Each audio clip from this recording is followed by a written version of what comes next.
We're going to be discussing the works of Rudyard Kipling today. Kipling is a remarkable figure. For one thing, he's written a lot of children's literature, so probably many of you have already encountered Kipling in some form or another. He also wrote a series of novels, a huge amount of poetry. He won a tremendous amount of acclaim in his lifetime. In fact, in 1907, he won the Nobel Prize for Literature. He is the youngest person ever to have won the prize. No one has managed to beat that record, even in more than a century since then. He was born in Bombay, and his work is really all about what happens when cultures get together. So he was himself somebody who knew India intimately. He also then lived in England for a long time. He was sent to England to be educated by his parents. He hated it there. He was staying with a family and treated it very, very poorly. He hated his school. In fact, he really wasn't very fond of England. Although he won great honors there for the coronation of the new monarch, actually ended up being the poet laureate and submitting a poem for that. He spent most of his life later in Vermont. He bought a farmhouse in Vermont and lived there, and so preferred the United States. In any case, a lot of the themes in his literature are really about the interface between civilization, between East and West, between the jungle and human civilization, about sort of clashes of different perspectives. Rudyard Kipling has referred to him as the poet laureate of civilization. And in a way, that is his fundamental theme, civilization and the lack of civilization. What civilization accomplishes, what it's all about, what kinds of moral perplexities it raises. His poetry is an affirmation. We're going to look at a lot of people in this course, we've looked at quite a few already, who are cynics, who are attacking certain systems of thought. Kipling isn't like that. He is not negative in that way. He's giving us a literature of affirmation. He's trying to affirm moral values, affirm virtue, affirm ideals, affirm civilization in the face of things that he perceives as threats to them. And so he's something like the anti-Shaw or the anti-Nietzsche. Those people are saying, look, there's something wrong with these values. And he's saying, no, there's something really fundamentally right about these values. That's not to say we don't get led into all sorts of quandaries, into deep dilemmas about it. We do, and those are major parts of his work. But the idea really is that there is a core of values of civilization that has to be held on to. It's immensely valuable. He sees the cynicism of somebody like Shaw and Nietzsche as a basic threat to civilization. Not only a threat to particular values he cares about, but in a sense, to the civilized order itself. He thinks civilization is fragile, easily lost.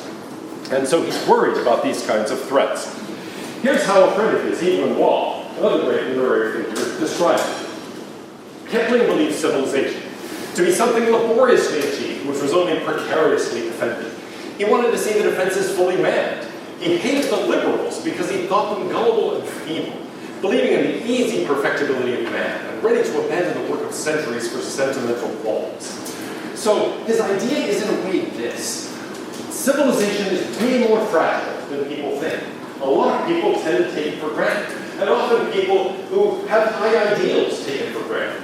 They think, look, we just have to follow out this ideal, that argument, come to conclusions, and change things in such a way that things will be better. Kipling is not opposed to trying to make things better, but he is concerned that too often people take civilization for granted. They think they can make a variety of changes without worrying. To use an architectural analogy, what's a load-bearing wall? Suppose you were going to take up an old house and start renovating it. Well, you've got to be careful how you do it. It could be that in taking out this wall, that's great, there's no problem. It makes the space much more livable, it makes it much more attractive, it works very well. But it could also be that when you knock that wall down, you create an instability. Maybe it collapses right away. Maybe it doesn't collapse right away. You've weakened the structure in such a way that you've created a problem later. And so he's concerned that civilization is like that. And he's worried about people who, for sentimental reasons or for some solid rational reasons, want to start messing around with the basic structure, saying, be very careful. It's a lot more fragile than you think. Don't take it for granted. Some of these changes may undermine things that turn out to be immensely valuable. So the fragility of civilization, as well as the value of civilization, is one of his main themes. Often in the children's literature, but in other books too. You have characters who are in India, or in Afghanistan, or in other areas where it's not just a question of confronting another civilization, it's confronting nature itself, confronting the law of the jungle, as he puts it. And in those kinds of contexts, you very quickly see both the value of civilization and also how there is a basic structure to the world that you can't violate, and that civilization has to work itself around. It can help to limit, but it can't really fundamentally change. That civilization, moreover, it rests on a variety of things that are important. Trust, for example. People have to trust one another. It relies on a unity of purpose. It relies ultimately on a willingness to use violence. Let's think about our being in this room right now. There are all sorts of things that are presupposed by your willingness to gather here and talk about literature and philosophy and history and art with all the rest of us. What are some of the things that are presupposed? This would be impossible if what? Yeah? Oh, if this were an environment where people couldn't say things without being judged, suppose this were East Germany before the fall of the Berlin Wall, then anything you say here could be used against you by the secret police. And you say the wrong thing, even not to me or to class or to your TA, but maybe just privately as you're going out to a friend. The Stasi hears this, and all of a sudden you're thrown in jail and lose everything. If you're in a situation like that, where you can't trust people, where you realize that the expression of a word can get you into trouble, then to some extent, discussion of issues becomes impossible. Maybe some issues you can talk about, but certain other issues are going to be almost impossible to talk about. Other things that would fracture this. Yeah? You assume you're going to show up every day on time? Yes, you assume I'm going to show up every day on time. Well, yeah, most of you would be right. Yeah, so there is that sort of problem, right? Could turn out that someday I don't show up, or again, some days I'm late, or someday, gosh, what? I mean, what if things broke down in more fundamental ways? I mean, if I don't show up, that's, how long would you wait for?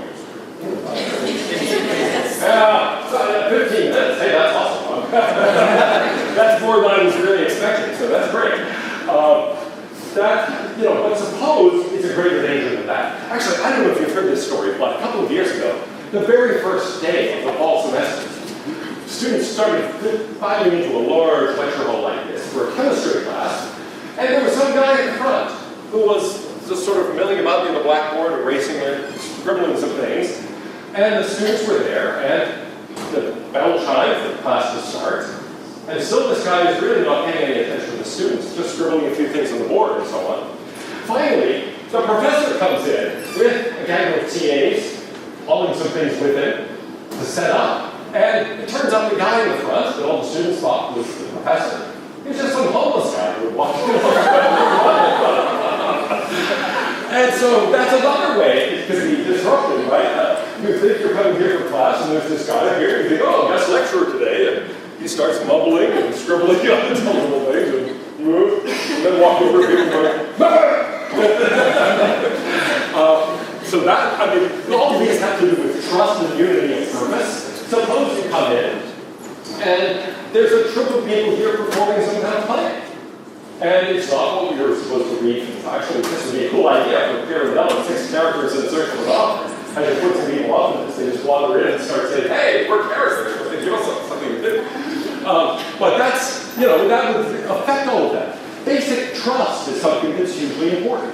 I trust that nobody here is going to start physically attacking anybody else in here. But that's a very important thing that we think, and more or less take for granted most of the time, that it's disrupted. All of a sudden, all sorts of other things become impossible. What ultimately prevents people from coming in here, beating us all up, robbing us? Well, the police, right? And that's their willingness, or maybe other people's willingness, to use violence. And so in the end, the structure rests on violence, or at least a willingness to use violence. Now, some people, for this reason, don't like Kipling very much. His stock has, at certain points, risen and at other points fallen over the decades as people had different attitudes about these themes. George Orwell was a fan, even though he was very different from Kipling politically. He said Kipling's grasp of function, who protects whom, is very sound. He sees clearly that men can only be highly civilized, while other men, inevitably less civilized, are there to guard and feed them.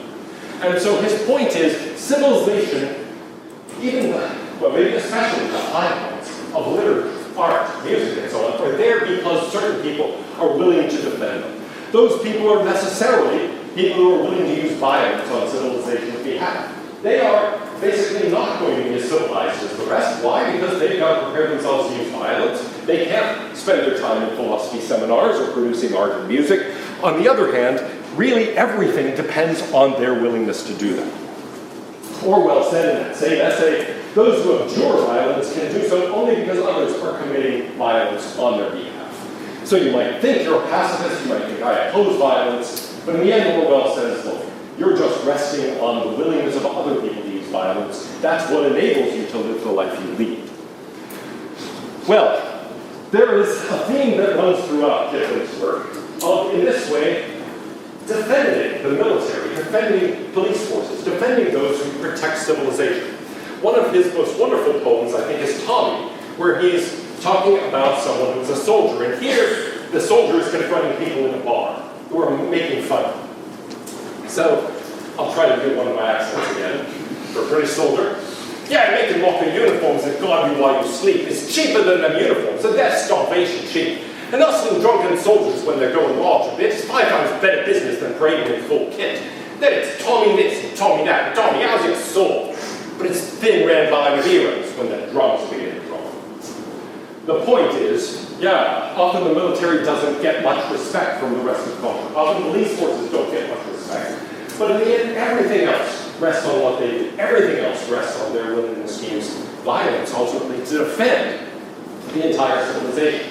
I said earlier that my grandfather said the plumbers were the great agents of civilization by making it possible for people to live in large cities without getting sick. There's a point to that, but there's also a point to this. Really, in the end, it's people who are willing to use violence, who are the protectors of civilization. They're the ones who make it possible. Without them, it would be overrun very quickly. So in that sense, the vision here is something like that of Thomas Hobbes. Without an agreement to actually band together and give some people the authority to use violence and authority to command others, civilization would not be possible at all. Life would be solitary, poor, nasty, brutish, and short. There's another important theme. The importance and also fragility of what contemporary sociologists and political thinkers call social capital. He doesn't have that name for it, but he clearly has the idea. Social capital is, you might say, the property of groups that enables them to cooperate, enables them to achieve the things they achieve. He thinks that's tremendously important, that what enables a civilization to survive and also to thrive depends on its possession of social capital. And that social capital is hard to build and easily lost. What do I mean by social capital?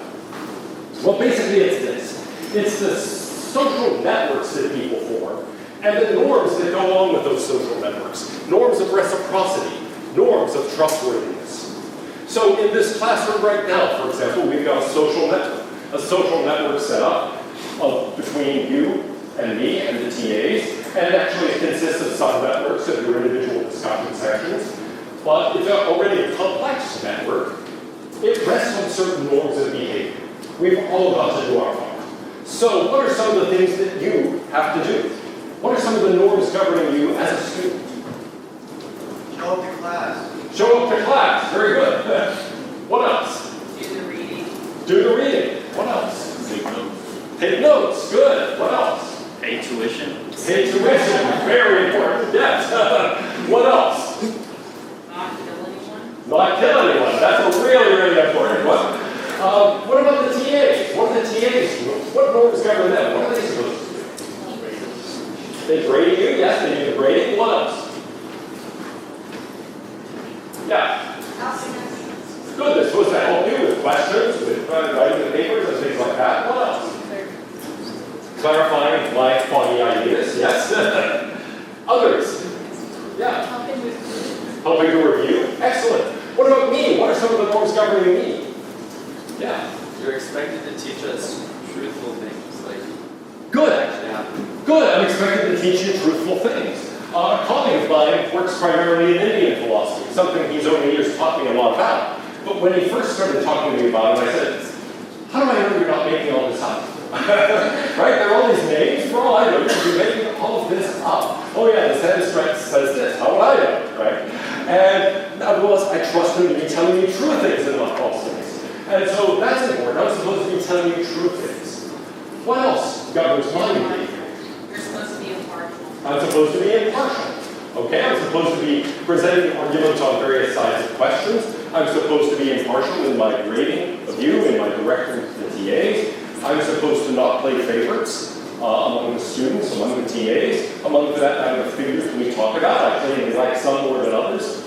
And so this can come into conflict with pursuit of the truth. Sometimes what we philosophers do is have to critique ideas and encourage others to critique them. But part of this impartiality is that I don't care how you end up critiquing them. I'm trying to really get people to develop a critical faculty so they read and understand, but also then subject that to a kind of critical examination. So all of those are norms that govern me. Now, the point of social capital is, well, every social relationship is really like this. It's defined by different people in different ways. Francis Fukuyama, for example, the guy who wrote The End of History, says it's the ability of people to work together for common purposes in groups and organizations. So social capital is what allows us to work together. He says there's the existence of a certain set of informal values or norms shared among members of a group that permit cooperation among them. That's social capital, those shared norms. Now you can see maybe why this ties into the theme of the course and why Kipling is here. We've been talking about a lot of norms and how to understand them, how they relate to the scientific view of the world. Kipling's point is, in a way, look, we can't do without them. They better find a place somewhere, because really they are ultimately what allows us to cooperate, to achieve things together, to have any sort of common purpose, to have any group or any organization do whatever it does. Robert Putnam has been one of the main researchers on social capital, and he defines it this way. The features of social organizations, such as networks, norms, and social trust, that facilitate coordination and cooperation for mutual benefit. And his point is that that's really important. Communities differ in the amount of social capital that they have, and that has a huge impact on the way people live. A community with high social capital will have lots of networks, lots of norms. It will have lots of social trust. People will coordinate their activities very effectively. People will cooperate for mutual benefit.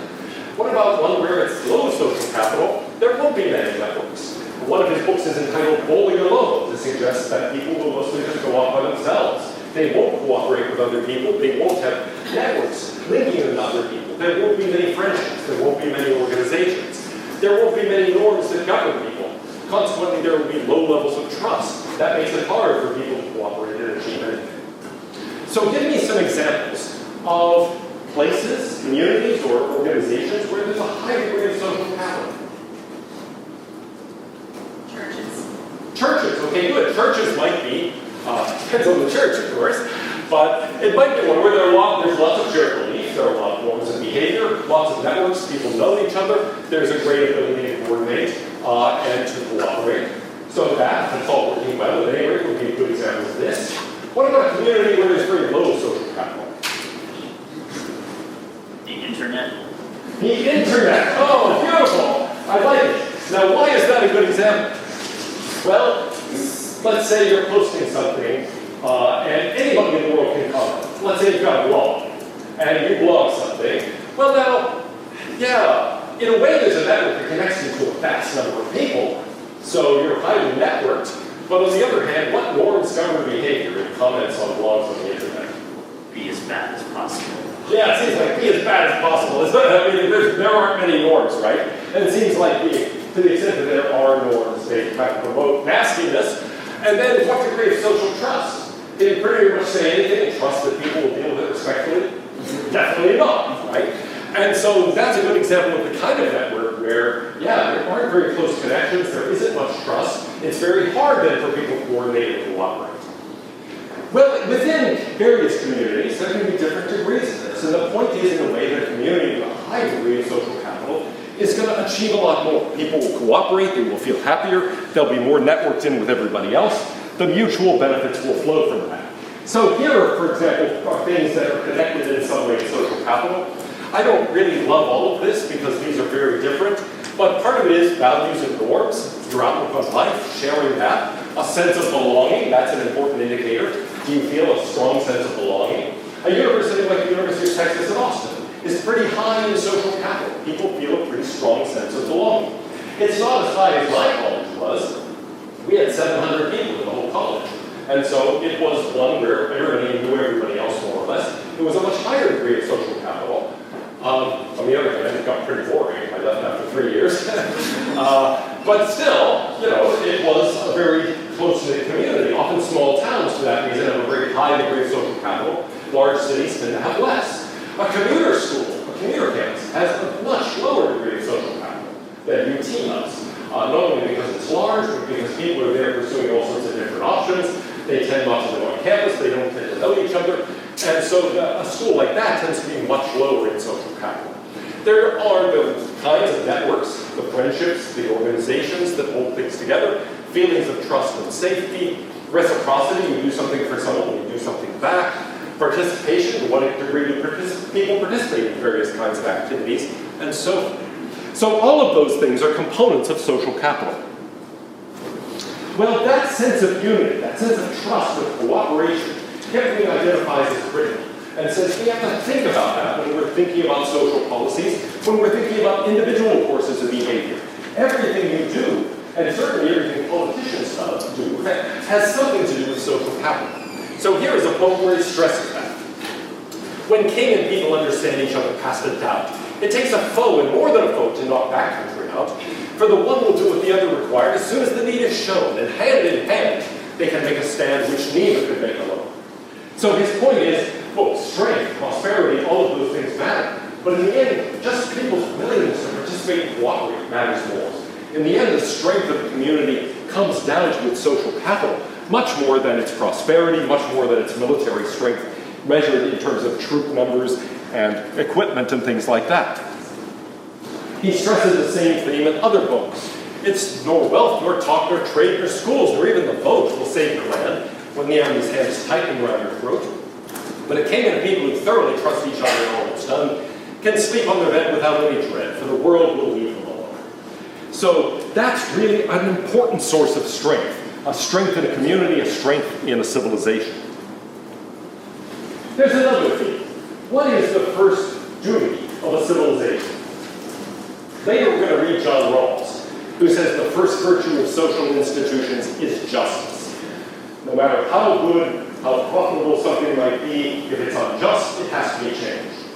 Kipling disagrees. He thinks the first virtue of social institutions and civilizations is their ability to survive. The most important thing we have to do is stay alive. The most important thing our civilization has to do is stay alive. And at times, that might even have to take precedence over justice or some other important values. This theme emerges especially when he's giving things in the Jungle Book, like the law of the jungle. Now this is the law of the jungle, as old and as true as the sky. And the wolf that shall keep it may prosper, but the wolf that shall break it must die. As the creeper that girdles the tree trunk, the law runs forward and back. For the strength of the pack is the wolf, and the strength of the wolf is the pack. So this collective doesn't have any independent existence. The strength of the pack is the wolf. It depends on individuals. But what enables the individual to do anything, to accomplish anything? It's social capital. It's the link to the other wolves. It's the norms of behavior. It's the strength of that sense of belonging. And so the strength of the wolf is the pack. One of the most important themes is moral complexity. It's been common throughout the world's religions and throughout most of the world's philosophies to try to reduce all of ethics to one single principle. Something like the golden rule: do unto others as you would have them do unto you. Or in Confucius, the silver rule: don't do unto others what you wouldn't want them to do to you. Or what? The principle of utility: act to make people as happy as possible. Or Kant's principle called the categorical imperative: treat everyone as ends in themselves, not merely as means. Kipling is saying, actually, morality is complex. It doesn't reduce to one thing. There are all sorts of different things that we value, and things get complicated.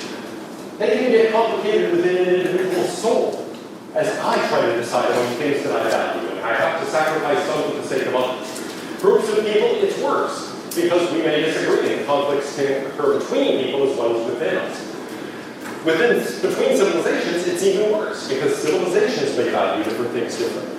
And so, basically, leading a moral life, he says, requires lots of trade-offs. It requires facing complexity. It requires difficult judgments. It requires real courage to take a stand when you know you could be wrong. Along the way, he deplores the two-level conception of society we mentioned, where some people are naturally the leaders, the ones who know the secrets, and the others are the ones who are to be led by those who understand the secret patterns. He says, no, it's not like that. In fact, he champions throughout his poetry and his novels the common people, especially soldiers, but not only soldiers. He champions people who are not intellectuals against the pretensions of the intellectuals to understand how things work. He basically says, yeah, some people think they understand how it all works. They're tempted to lead and they're tempted to tinker with things. They're usually wrong. They don't understand nearly as much as they think. The common person actually has a much deeper understanding. Well, let's think about some examples of trade-offs. What are some examples of trade-offs that you as an individual have to make?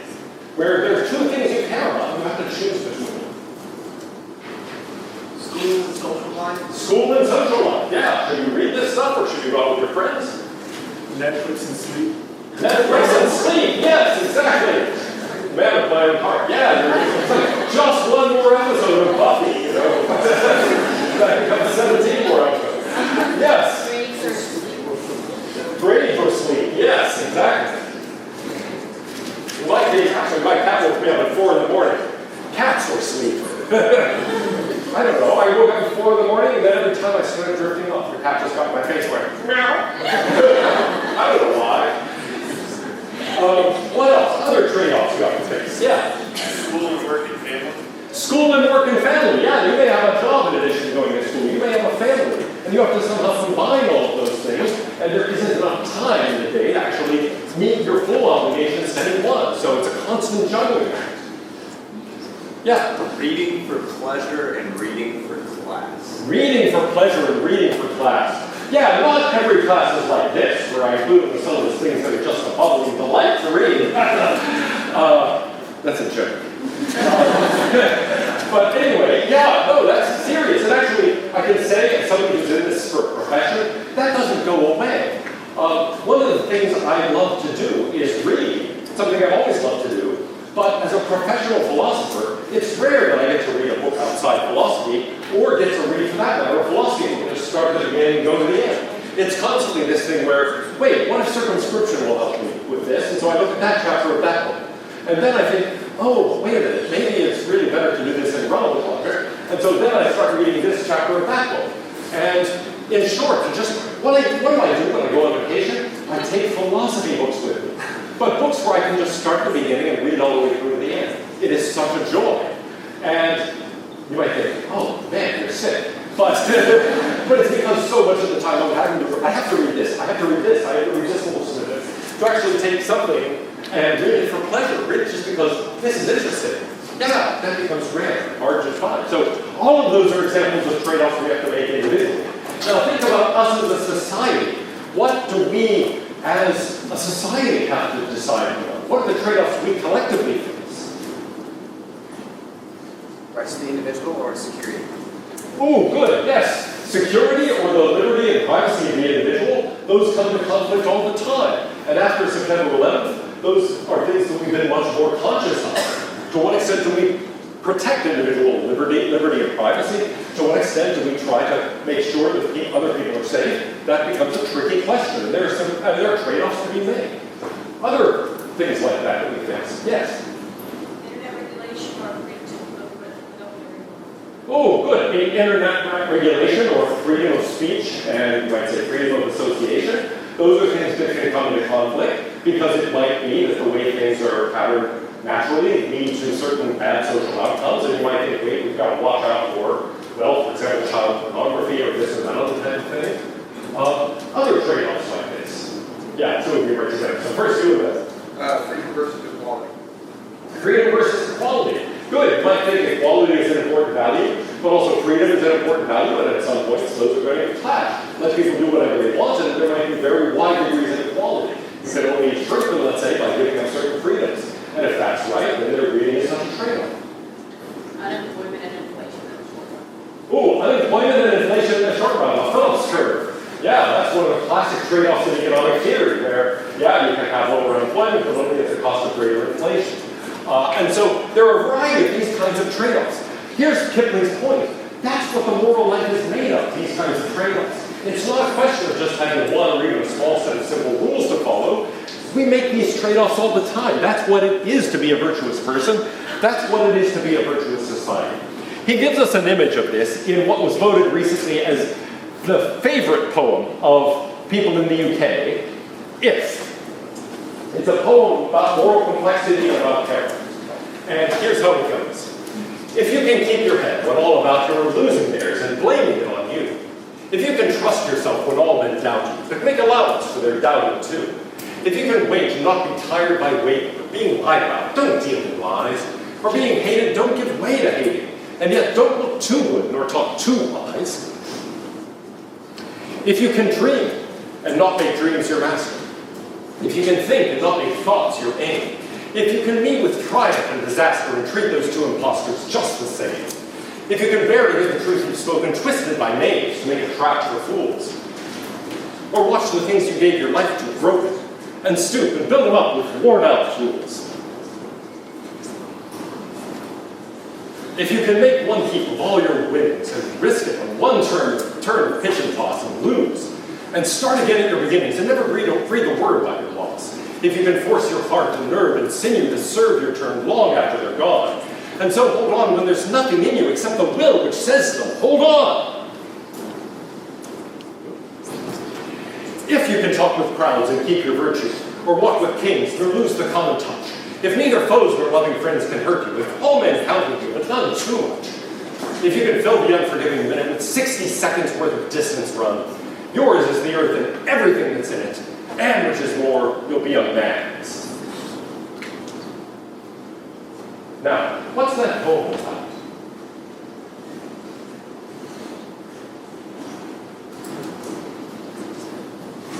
He's giving moral advice, right? And describing a certain moral idea.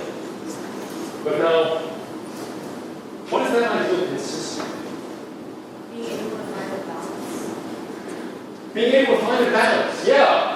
Notice how often in these lines there are trade-offs to be made. Go back to the beginning and think about that. If you can keep your head when everybody else about you is losing theirs. So other people are losing their heads, they're panicking, right? And you're tempted to go along with the crowd, and you've got to stand against the crowd and make that choice. Now, that's a hard trade-off right away. To what extent do you do what the rest of the crowd is doing? Suppose suddenly everybody else in this room stands up and starts running for the doors. You don't see what's going on. What should you do? You might stand up and run for the doors, yes. Because people have done psychological experiments like this. One person will stand on the street corner and just stare at the sky. And what happens is that a lot of people pass by and don't think much of it, but other people stop and they sort of look at And, eventually you'll have 5 to 10 people saying, what this guy's looking at. Later I'll tell you a story of being in a baseball game, and I knew a foul ball was hit my direction. I didn't see the ball. But everybody else in my section was standing up reaching for the foul ball. And so I inferred the ball was coming over here. Did I stand up and go like this? No, I went like that. But I'll tell you the rest of the story later. In any case, it has deep significance for theories of justice, and so I let it. Now, in any event, here's the idea, really. You can think, yeah, oftentimes the other people are right. Well, but no, you've got to keep your head. If you can trust yourself when everybody else is doubting, everybody else thinks you're wrong, can you actually hold your ground? That too is a hard thing. Maybe if everybody else thinks you're wrong or wrong. And he says, yeah, admit that. Make allowance for their doubting too. You could be wrong. So here you've got a trade-off between stubbornly sticking to your guns and saying, wait, I might be wrong. And that's a trade-off you have to make. To what extent is it confidence? To what extent is it stubbornness? If you can wait and not be tired by waiting, being lied about, don't deal in lies. Being hated, don't give way to anything. So in all these cases, fighting what might be your natural instinct. If you can dream, but not make dreams your master. Once again, there's this balancing act, right? Of dreaming. Yes, have those dreams, but don't let them control you. Keep them in perspective too. So all of them are like that. If you can do this, but also that. There are always these balances, these trade-offs, these ways of trying to find a mean between extremes. Yeah, it's kind of like a modern version of stoicism where it's like going against like all reasons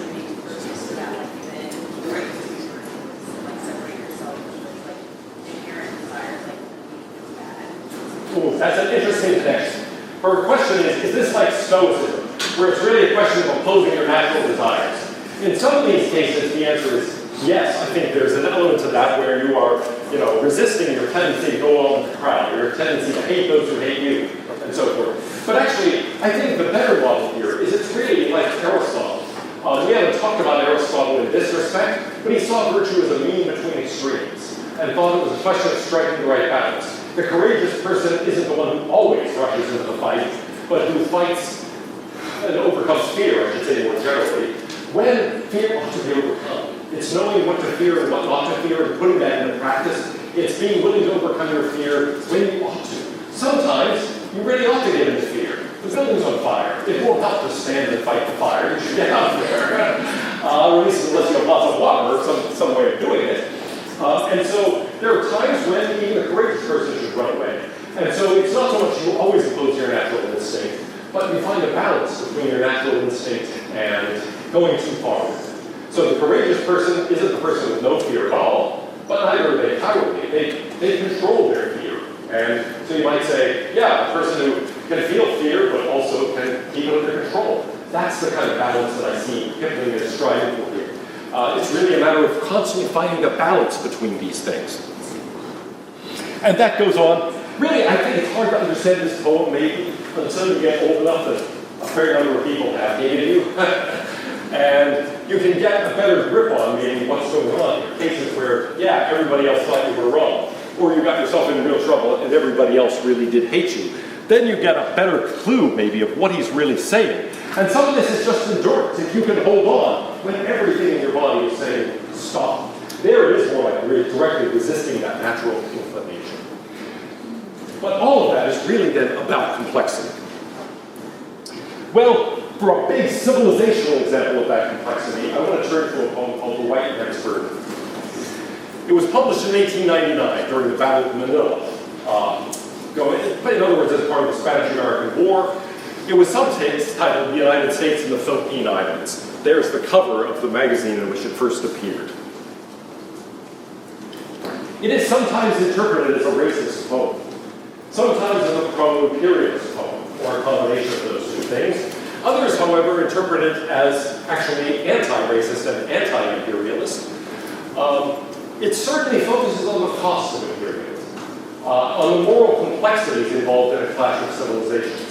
One of the things that interests him, for example, is the British coming into, sometimes conflict with, into contact with, I guess I should say more generally, Indian civilization. And here we see a similar representation of American civilization and the native civilization of the Philippines, and he sees trouble and sees a lot of moral complexity. Here's how it goes. Take up the white man's burden. Send forth the best ye breed. Go bind your sons to exile to serve your captives need. To wait in heavy harness on fluttered folk and wild, your new caught sullen peoples, half devil and half child. There's the racist bit. Or at least the allegedly racist bit. Take up the white man's burden in patience to abide, to veil the threat of terror and check the show of pride, by open speech and simple, 100 times made plain, to seek another's profit, to work another's gain. Take up the white man's burden, the savage wars of peace. Fill full the mouth of famine and bid the sickness cease. And when your goal is nearest, the end for others sought, watch sloth and heathen folly bring all your hopes to naught. Take up the white man's burden, no tawdry rule of kings, but toil of serf and sweeper, the tale of common things. The ports ye shall not enter, the roads ye shall not tread. Go mark them with your living, and mark them with your dead. Take up the white man's burden, and reap his old reward. The blame of those ye better, the hate of those ye guard, the cry of hosts ye humor, ah, slowly toward the light, who brought us he from bondage, our loved Egyptian knight. Oh, well, anyway, yeah, it goes on and on. I'm not going to go through it all. It's more and more depressing. But in the end, yes, comes the lightly proffered laurel, the easy ungrudged praise, comes now to search your manhood through all the thankless years, cold-edged with dear-bought wisdom, the judgment of your peers. I'm not sure how you interpret that poem. And we don't have a huge amount of time left, and there's one more poem I really want to get to. So I won't debate here exactly how to interpret this. Some people on the floor of the Senate took this poem and actually quoted Others took it in exactly the opposite way. I think Kipling's point was really one about the complexities and the cost of all this. I see it as a sort of tragic vision that's less promoting one side or the other than simply noting the tragedies that occur when civilizations clash. To give you a lighter image, I think of the scene in Die Hard, where Bruce Willis is trapped in the building with the terrorists, and that LA cop is out there, and he's checking out things at the plaza, and he doesn't see anything wrong, he's about to leave. And Willis finally manages to break a window and throw a terrorist's body out, which crashes in the police car, and all of a sudden the guns start firing, and the guy started backing up desperately to get to safety, and Bruce Willis says, "Welcome to the party, pal." I think this is a welcome to the party, pal sort of poem. It's probably more than that, but anyway, I want to leave that aside. It's a perplexing poem to really try to interpret. And it's prompted many responses, like this one, The Black Man's Burden, and also that. Well, you have to be my age to remember this 1970 album, The Black Man's Burden. All right, anyway, never mind. I want to get on to the gods of the copybook headings. This is one of Kipling's most famous poems, and it's one about complexity and about the fragility of civilization. Notice it's published in 1919. Just after the war, he had just lost his son in the war. When the Cambrian measures were forming, they promised perpetual peace. They swore if we gave them our weapons that the wars of the tribes would cease. But when we disarmed, they sold us and delivered us bound to a foe. And the gods of the copybook heading said, "Stick to the devil you know." And here you see something like that happening just a few years later. On the first Flaminian sandstones, we were promised a fuller life, which started by loving our neighbor and ended by loving his wife, till our women had no more children and the men lost reason and faith. And the gods of the copybook heading said the wages of sin is death. And here I'm just showing you a map of the current demographics of Europe. The countries that are in lighter colors are those that are actually losing population. And those that are in the middle are those that are barely keeping up. So, quote, "The future belongs to those who show up for it." And here it is globally. In the Carboniferous epoch, we were promised abundance for all by robbing selected Peter to pay for collective Paul. But though we had plenty of money, there was nothing our money could buy. And the gods of the copybook heading said, if you don't work, you'll die. And so I'm showing you scenes here from the Soviet Union in the 80s of people lined up at stores where there was almost nothing on the shelves. Or here in Venezuela, people lined up to get to stores that are essentially empty. As it will be in the future, it was at the birth of man. There were only 4 things certain since social progress began: that the dog returns to his vomit, and the sow returns to her mire, and the burnt fool's bandaged finger goes wobbling back to the fire. And then after this is accomplished, and the brave new world begins, when all men are paid for existing and no man must pay for his sins, as surely as water will wet us, as surely as fire will burn, the gods of the copybook headings with terror and slaughter return. What are the copybooks? What are these copybook headings? It's how people learn to write. Even in my day, we were given these copybooks, and there would be some quotation at the top, and you would practice your handwriting by writing those quotations over and over again. That's what he's talking about, these basic eternal truths that people keep tending to lose sight of, and that have to be rediscovered again and again.